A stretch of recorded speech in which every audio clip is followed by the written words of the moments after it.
ससुराल नदी के बीच। बरसात का मौसम अपने पूरे यौवन पर था। आसमान में घने बादल छाए रहते और रात होते होते ऐसा लगता मानो आकाश धरती पर उतर आया हो। लगातार 3 दिनों से बारिश हो रही थी। गंगा की सहायक नदी सरयू उफान पर थी। उसका पानी खेतों को निगलता हुआ आगे बढ़ रहा था। उसी नदी के बीचों बीच बसा था एक छोटा सा गांव, मजरौली। यही था राधा का ससुराल। राधा की शादी को अभी 6 महीने भी पूरे नहीं हुए थे। मायके से विदा होकर जब वह पहली बार इस गांव में आई थी, तब नदी शांत थी। नाव से उतरते समय उसे हल्की सी घबराहट हुई थी, लेकिन सासू माँ ने हंसकर कहा था, डर मत बिटिया, ये नदी हमारी माँ है। उस समय राधा ने बात को समझा नहीं था। नदी के बीच बसा संसार। मजरौली कोई साधारण गांव नहीं था।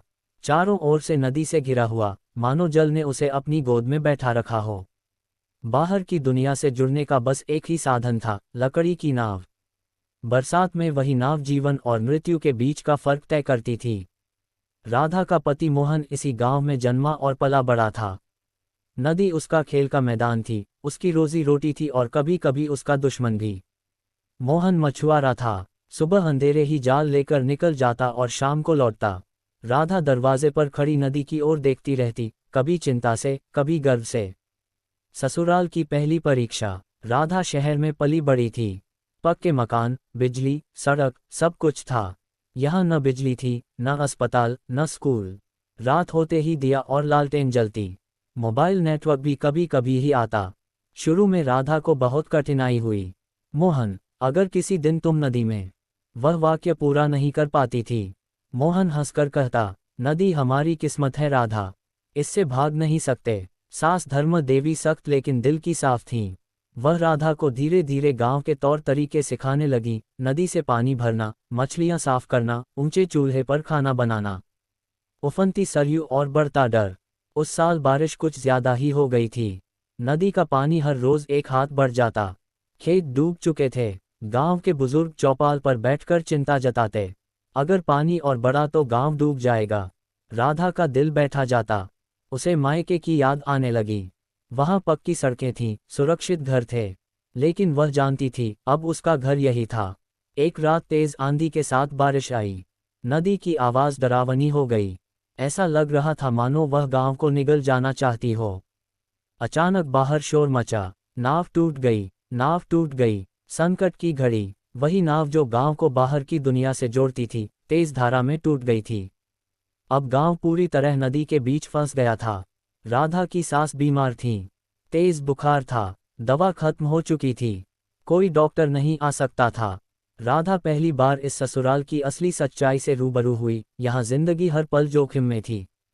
मोहन ने फैसला किया, मैं तैरकर पार जाऊंगा। राधा घबरा गई, नहीं, ये पागलपन है। लेकिन मोहन की आंखों में दृढ़ता थी। अगर माँ को कुछ हो गया तो मैं खुद को माफ नहीं कर पाऊंगा। राधा का निर्णय। पूरी रात राधा सो नहीं पाई। उसे लगा जैसे नदी उसे पुकार रही हो। सुबह होते ही उसने सास का माथा सहलाया। बुखार और बढ़ चुका था। तभी राधा ने एक साहसिक निर्णय लिया, मैं भी जाऊंगी। सब चौंक गए, तुम? हाँ, मैं तुम्हारे साथ जाऊंगी। राधा ने जीवन में कभी नदी पार नहीं की थी, लेकिन उस दिन उसने डर को पीछे छोड़ दिया। नदी से सामना, रस्सियों और खाली ड्रमों की मदद से एक अस्थायी सहारा बनाया गया। नदी उफान पर थी। ठंडे पानी ने राधा के शरीर को जकड़ लिया। हर लहर के साथ मौत पास आती लगती थी। मोहन आगे था, राधा पीछे। डरो मत, वह चिल्लाया। लेकिन तभी एक तेज भंवर आया। राधा का हाथ छूट गया। नदी मां बनी। राधा ने आंखें बंद कर लीं। उसे लगा सब खत्म हो गया। लेकिन तभी किसी मजबूत बाहों ने उसे थाम लिया। मोहन था। उस पल राधा को लगा जैसे नदी ने उसे स्वीकार कर लिया हो। जिस नदी से वह डरती थी, वही अब उसकी परीक्षा ले रही थी। नई शुरुआत। किसी तरह दोनों किनारे पहुंचे। डॉक्टर से दवा ली और लौट आए। सास की जान बच गई। गांव वालों की आंखों में राधा के लिए सम्मान था। धर्म देवी ने उसका माथा चूम लिया। आज से तू इस गांव की बेटी नहीं, रीढ़ है। ससुराल अब अपना लगा। कुछ हफ्तों बाद पानी उतर गया।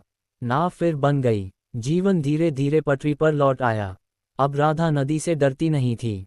वह जान गई थी, ससुराल सिर्फ दीवारों से नहीं बनता, वह बनता है साथ निभाने से, संकट में खड़े होने से और साहस से।